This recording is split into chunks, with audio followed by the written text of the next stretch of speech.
The days passed slowly in the hospital. Greg was there every day, bringing me small comforts.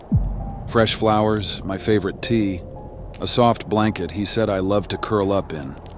He'd tell me stories about our past, recounting details of our life together, painting a picture of happiness and love that felt warm but somehow far away, like a memory fading at the edges. I listened, nodding along, but inside I felt hollow. The stories he told sounded nice, romantic even, but they felt like they belonged to someone else. Every now and then, I'd catch glimpses of things that felt familiar, like the way he laughed at his own jokes or the smell of the tea he brought. Yet, when I reached for the memory, it slipped through my fingers, leaving me feeling emptier than before. One afternoon, after the doctor had checked on me, Greg leaned closer, his eyes kind but filled with worry. Victoria, I think it's time we go home. The doctors say you're healing well, and they think a familiar environment might help your memory come back. He said. Home. The word strange on my tongue. I tried to picture it, to imagine what my home might look like, but my mind was blank. The thought of leaving the hospital, this place I'd grown used to, filled me with a strange sense of dread. He seemed to sense my hesitation and squeezed my hand. It'll be good for you, I promise. Our home is filled with things you love, things that might help jog your memory. I'll be with you every step of the way. I nodded, forcing a smile, though my stomach twisted with uncertainty. Okay. I said, not sure what else to say. The next day, Greg helped me into a wheelchair, guiding me out of the hospital and into the fresh air. The world outside felt too bright, too loud after so many days in the quiet stillness of my hospital room. I squinted, shielding my eyes from the sunlight, feeling exposed and vulnerable. He helped me into a sleek black car parked at the curb, settling me into the passenger seat and buckling my seatbelt with gentle care. As he climbed into the driver's seat, he glanced over at me, giving me a reassuring smile. You're gonna love it. It's such a beautiful place, and peaceful. No loud neighbors. It's what you love the most about it. I nodded, turning to look out the window as he drove. The city passed by in a blur, tall buildings giving way to quiet streets lined with trees. We drove in silence for a while, and I found myself growing curious about the place I was supposed to call home. Can you tell me more about our life? I asked, glancing over at him. Greg's face softened and he nodded. Of course. We met at a charity event about 5 years ago. You were volunteering, helping to organize things. I was there with a friend. And as soon as I saw you, I knew I had to talk to you. He chuckled, as if remembering something funny. I was so nervous, but you made me feel at ease right away. You were always so kind, so full of life. I'd never met anyone like you. I smiled, wanting to feel the connection he described, to remember the feelings he claimed we'd shared. But all I felt was a strange emptiness, a gap where my memories should be. What did I do in life? Did I have a job, like a day job? Do we have any kids? I asked, hoping for more clues. He hesitated for a moment before answering. You were a writer, mostly articles for travel magazines. You loved exploring new places, experiencing new things. It was your passion. A writer. The word felt right somehow, like a faint echo of something I'd known, but I couldn't remember any specifics. No titles, no places, no stories. Just a vague sense of something lost. Greg continued, his voice gentle. You always wanted to see the world, to experience everything it had to offer. But you were happy with our quiet life, too. We had plans to travel more someday, after things settled down. I nodded, though his words left me with more questions than answers. What had things been? Why had we postponed our plans? But before I could ask, we pulled into the driveway of a large, modern house nestled at the edge of a wooded area.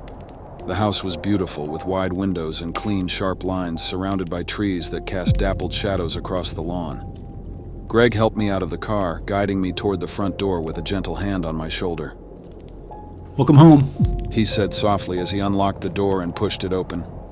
Inside, the house was as stylish as the outside, a perfect blend of elegance and comfort.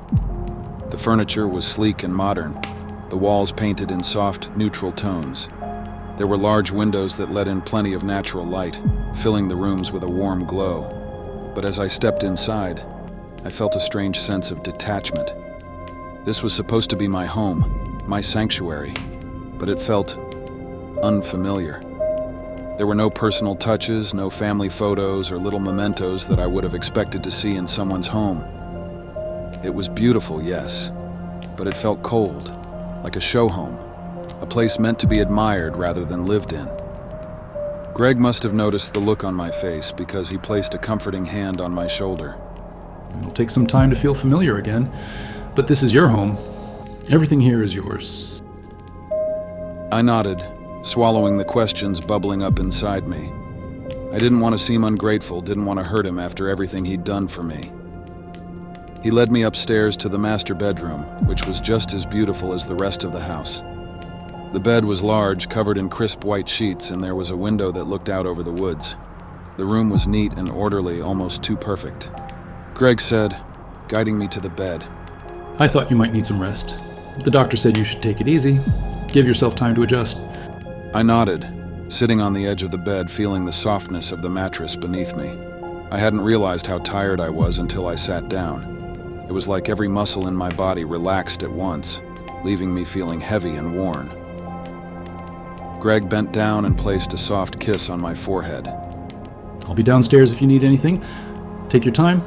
You're back home now. As he left the room, I lay back on the bed, staring up at the ceiling. The room was quiet, the only sound the faint rustling of leaves outside the window. I closed my eyes, letting the stillness wash over me, hoping that sleep would bring some clarity. When I woke, the room was bathed in the soft glow of twilight. I sat up, blinking, feeling disoriented. I must have slept for hours.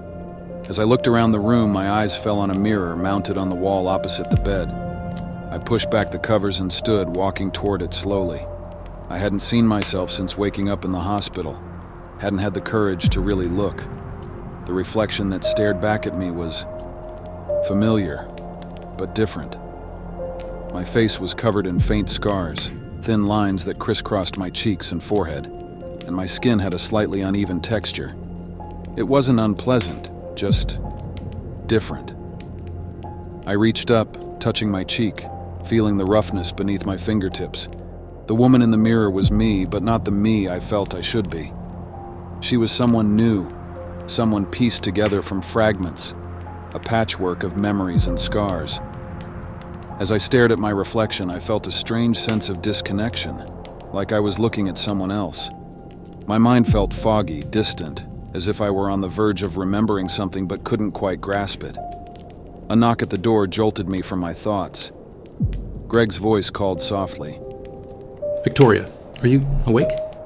I took a deep breath, forcing a smile as I turned toward the door.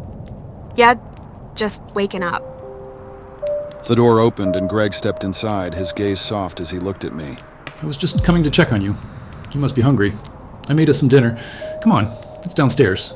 I nodded, my stomach suddenly growling at the mention of food. Thank you. I said, following him downstairs. As we sat across from each other at the dinner table, I tried to feel at ease, to relax into this life he described. But every now and then, I'd catch him watching me, his eyes lingering a little too long, his gaze a little too intense. And as we ate in silence, I couldn't shake the feeling that something about all this, about him, wasn't quite right.